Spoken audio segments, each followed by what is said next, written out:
வணக்கம் கலாமா கிச்சன். இன்றைக்கி பாருங்கள், சஷ்டி விரதம். இன்றைக்கி ஃபஸ்ட் நாள். எங்கள் வீட்டில் இன்றைக்கி 6 வெத்தலை தீபம் ஏற்றி இது கோதுமை ரவை போட்டு கேசரி பண்ணி பால் வச்சு இன்றைக்கி காலையில் 4:30 மணிக்கெல்லாம் எழுந்து வீடெல்லாம் துடைச்சிட்டு மஞ்சள் குங்குமம் வாசப்படிக்கெல்லாம் வச்சுட்டு இந்த விளக்கேற்றி சாமி கும்பிட்டுருக்கேன் பாருங்கள்.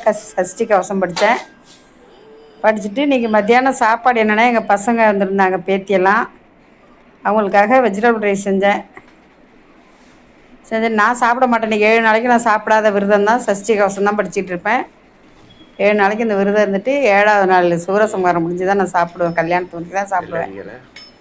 நீங்களாம் இந்த மாதிரி விரதம் இருக்கீங்களா? எல்லோரும் விரதம் இருங்க. குழந்தை இல்லாதவங்க இந்த விரதத்தை இருந்து குழந்தை வர கேட்டு விரதம் இருந்து முருகட்ட குழந்தை வர வாங்குங்க. ரொம்ப நல்லது இந்த விரதம். கல்யாணம் ஆகாதவங்க, குழந்தை வேணுங்கிறவங்களாம் இந்த விரதம் இருந்தால் ரொம்ப ரொம்ப நல்லது.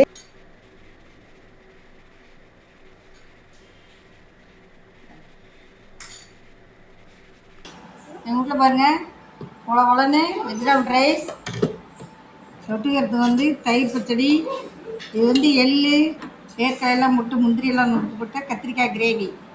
வாங்க எங்கள் வீட்டில் சாப்பிட்லாம்.